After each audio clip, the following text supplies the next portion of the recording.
Assalamualaikum warahmatullahi wabarakatuh. Siapa sih di sini yang gak tahu surah Yasin? Bagi sebagian orang, surah ini hampir seperti surah Al-Fatihah. Meskipun tidak hafal, namun menjadi surah yang paling sering dibaca hatam dibanding surah-surah yang lain. Nah, tahukah sahabat Bukhari TV sekalian bahwa ada suatu kisah dalam surah tersebut yang dijuluki dengan Ashabul Qaryah atau penduduk negeri? Gimana sih kisahnya? Simak terus ulasannya ya, hanya di Bukhari TV. Sebelum ke Antakya. Kisah ini disebutkan pada ayat 13 sampai 19. Al-Quran tidak menyebutkan secara spesifik tentang siapa kisah itu. Al-Quran hanya menyebutkan Ashabul Qaryah atau penduduk suatu negeri. Namun, yang pasti kisah tersebut untuk diambil pelajaran, khususnya oleh orang Mekah pada saat ayat itu turun dan umumnya untuk seluruh manusia. Para ahli tafsir menyebutkan bahwa kisah ini tentang para utusan Nabi Isa kepada penduduk Antakya. Sahabat Bukhari TV dimanapun Anda berada, diceritakan bahwa Nabi Isa mengutus 2 orang dari kaumnya Hawari untuk berdakwah kepada penduduk Antakya. 2 utusan itu bernama Yohana dan Bulis. Setelah kedua utusan itu dekat dengan Antakya, mereka bertemu dengan seorang kakek yang sedang menggembala kambing-kambingnya. Kakek itu bernama Habib bin Israel An-Najjar. Kedua utusan pun mengucap salam kepada kakek tersebut. Lalu kakek tersebut bertanya kepada mereka, "Siapa kalian?" Mereka menjawab, "Kami adalah utusan Nabi Isa untuk mengajak para penyembah berhala agar menyembah Yang Maha Penyayang." "Memang apa yang menjadi tanda kebenaran kalian?" tanya kakek. "Oh, jelas ada. Kami bisa menyembuhkan orang yang sakit, menghilangkan kebutaan dan kusta dengan izin Allah Subhanahu wa Ta'ala," jawab kedua utusan itu. "Kalau begitu, anak saya sedang sakit sudah bertahun-tahun belum sembuh juga. Coba tolong bantu sembuhkan ya," pinta Habib Al-Najjar. "Monggo Pak, biar kami periksa dulu ya," jelas kedua utusan itu. Mereka pun pergi ke rumah kakek yang bernama Habib Al-Najjar. Sesampainya di sana, mereka memeriksa anak kakek itu lalu mengusap anak tersebut. Seketika itu juga anak tersebut kembali bisa berdiri dan badannya sehat kembali dengan izin Allah Subhanahu wa Ta'ala. Oleh karena itu juga, sang kakek beriman kepada mereka. Masuk Antakya. Kabar tersebut pun menyebar di kota tujuannya. Allah Subhanahu wa Ta'ala menyembuhkan banyak penduduk Antakya dengan perantara mereka. Bahkan kabar tersebut sampai kepada raja yang berkuasa ketika itu, Antika, salah satu keluarga Romawi.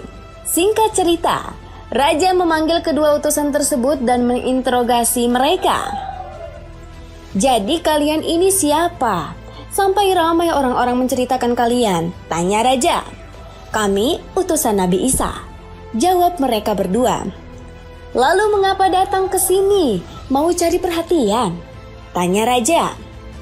"Begini Baginda, kami diutus untuk mengajak engkau dari menyembah apa yang tidak dapat mendengar dan tidak dapat melihat agar menyembah zat yang dapat mendengar dan melihat," jawab kedua utusan. "Lah, memang ada Tuhan selain yang kita sembah, ngaco kamu," raja mengelak. "Oh jelas, Dia adalah zat yang menciptakanmu dan sesembahanmu," bantah mereka berdua. Mendengar hal tersebut, raja marah besar dan menyuruh pasukannya untuk membawa kedua utusan tersebut ke penjara dan mencambuk mereka berdua 100 kali. Datangnya utusan ketiga. Kabar di penjaranya kedua utusan sampai kepada Nabi Isa. Nabi Isa pun mengutus pemimpin Hawari untuk membantu mereka. Pemimpin Hawari itu bernama Syam'un. Kedua utusan awal dibekali ilmu kedokteran untuk menyembuhkan sebagai tanda kebenaran mereka. Sedangkan utusan yang ketiga dibekali retorika dakwah yang cocok dengan tempat tersebut. Singkat cerita, Syam'un pun tiba di Antakya. Ia menyamar sebagai orang baru yang tidak mengenal apa-apa tentang cerita kedua temannya. Langkah yang ia lakukan adalah bergaul dengan para penjaga kerajaan. Dengan retorika yang ia kuasai, ia pun dapat masuk dan diterima oleh para penjaga tersebut. Akhirnya, kabar tentang dirinya terdengar oleh raja dan raja pun ingin bertemu dengannya. Dan ternyata raja pun senang dengan retorika Syam'un. Bahkan, raja sampai memberinya berbagai hadiah. Setelah Syam'un diterima oleh raja, pada suatu hari ia bertanya kepada raja, "Dengar-dengar ada 2 orang yang pernah ngajak meninggalkan Tuhan-Tuhanmu ya? Sampai mereka dipenjara dan dihukum cambuk juga. Emang gimana sih ceritanya?" Raja pun menjawab, "Udah, jangan dibahas, saya muak melihat mereka. Lebih baik kamu dengerin dulu aja apa yang mereka mau. Terus kamu pikirkan lagi." Syam'un merayu raja. Raja pun mengikuti arahan Syam'un untuk mendengarkan penjelasan dari kedua utusan awal itu. Mereka berdua pun dipanggil untuk menghadap raja dan Syam'un. Syam'un pun memulai pembicaraan. "Siapa yang mengutus kalian ke sini?" "Allah Subhanahu wa Ta'ala yang menciptakan segala sesuatu dan tiada sekutu baginya," jawab mereka. "Coba deskripsikan secara singkat Allah itu bagaimana?" suruh Syam'un. "Allah itu dapat melakukan apa yang dikehendaki dan menetapkan apa yang diinginkan," jawab mereka. "Nah, kalau begitu apa tanda kebenaran kalian?" tanya Syam'un. "Apapun yang diinginkan raja," jawab mereka. Raja pun memanggil seorang anak yang kedua matanya tidak pernah terbuka, bahkan terlihat seperti kening semuanya. Kedua utusan itu pun senantiasa memanjatkan doa kepada Allah Subhanahu wa Ta'ala sampai muncullah kelopak mata anak tersebut. Lalu, kedua utusan itu mengambil 2 kemiri dari tanah. Disimpanlah kedua kemiri tersebut ke tempat matanya. Tak lama kemudian, kedua kemiri tersebut menjadi bola mata sehingga anak tersebut dapat melihat. Melihat hal tersebut, raja pun kagum terheran-heran. Anak yang tidak ada bola matanya dapat melihat kembali hanya digantikan dengan kemiri. Syam'un pun menantang raja. "Nah, sekarang coba sembahan kalian suruh untuk melakukan sesuatu." Raja menjawab, "Ya, semua sudah jelas. Sembahan kami gak bisa lihat, gak bisa dengar, juga gak gerak, atau mungkin tahu sesuatu." Syam'un menyimpulkan, kalau begitu kebenaran ada di pihak kedua orang itu.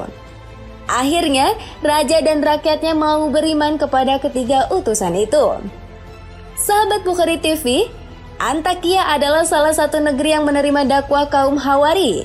Sebagaimana diceritakan tadi, memang awalnya raja tidak menerima dakwah dari 2 utusan awal. Namun, setelah datangnya utusan ketiga, raja dan kaumnya mau beriman dan mengikuti mereka. Dari kisah tersebut dapat kita ambil pelajaran bahwa dalam berdakwah kita tidak hanya harus mengandalkan kelebihan ilmu. Bagi para nabi disebut dengan mukjizat. Namun, kita juga harus pandai-pandai mencuri hati masyarakat dan mau berbaur dengan mereka dengan baik. Ibroh yang kedua, kita harus mau mendengarkan orang lain ketika menjelaskan sesuatu agar semuanya jelas. Jangan sampai kita hanya mendengarkan sebagiannya saja hingga terjadi miskomunikasi. Apalagi jika sampai ada pihak yang tersakiti. Para ahli berkata, untuk menjadi pembicara yang baik harus belajar menjadi pendengar yang baik. Selain itu, dalam agama diharuskan bertabayun mengenai suatu perkara agar tidak terjadi fitnah. Imam Al-Qurtubi menyatakan bahwa dalam cerita ini tersirat keharusan untuk menahan amarah, tidak membalas perbuatan orang jahil atau orang yang tidak tahu. Juga berusaha untuk tidak mendoakan keburukan untuk mereka. Semoga kita dijadikan orang yang dapat berdakwah bukan hanya dengan ucapan, namun juga dengan akhlak kita. Amin ya robbal alamin. Wallahu alam. Wassalamualaikum warahmatullahi wabarakatuh.